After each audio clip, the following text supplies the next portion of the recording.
Get ready for the dictation. Start. Sir, it is my proud privilege to initiate this important debate on the 11th plan in this august house. Although I have been in charge of the Ministry of Planning only for a few days, I have had the opportunity, along with my colleagues in the Cabinet, of considering the plan in its various aspects, and I shall try to present before you the salient features of the plan in the perspective of government's general overall economic objectives. Let me say at the outset that the 11th plan, covering the years 2007 to 8 to 2012 to 13, has been formulated in the light of the development experience of the past 3 decades and the perspective we need to keep for the next 10 to 15 years. The country's performance in the past has yielded very valuable lessons, and we must adapt our strategy of development in the light of this experience. The initial conditions from which the plan had to commence were far from favorable. 1999 to 2000 was a drought year during which agricultural production slumped.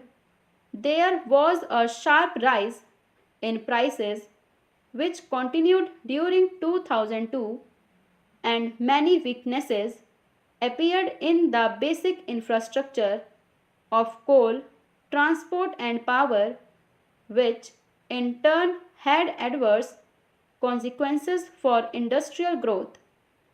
Internationally, we faced a sharp rise in prices of petroleum and other imports, while recessionary conditions in the industrialized world held out a threat for our exports. In a situation such as this, it was not easy for the government and the Planning Commission to chart the course of the country for the next 5, 10, or 15 years, which would be bold or definitive. At the same time, the problems facing the country are so acute that solutions brook no delay. Removal of poverty and unemployment and attainment of self-reliance have been the basic goals of planned development, and they remain so for the 11th plan as well.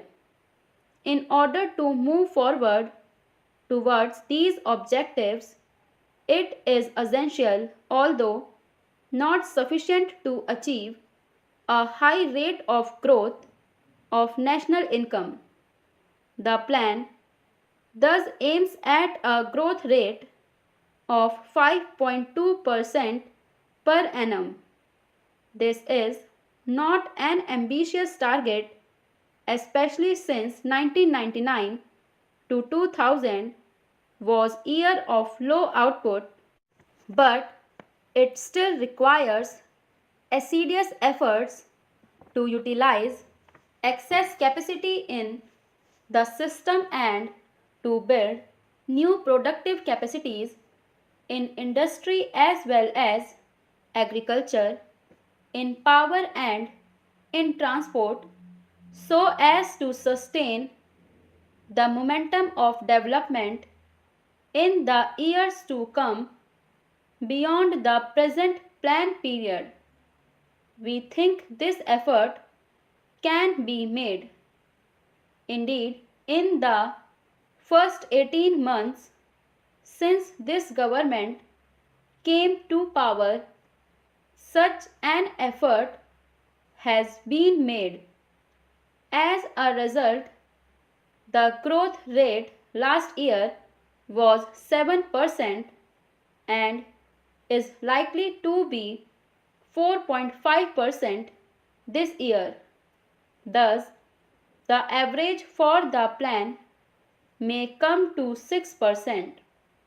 In order to achieve the target growth rate of 5.2%, both agriculture and industry will have to perform better than in the past.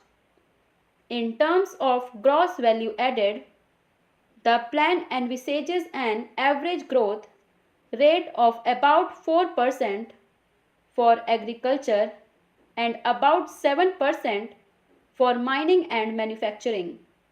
The realization of these targets will require a substantial setup in investment as well as a considerable improvement in capacities which have already been created, particularly in such critical sectors as irrigation, power, coal, petroleum, fertilizers, cement and railways.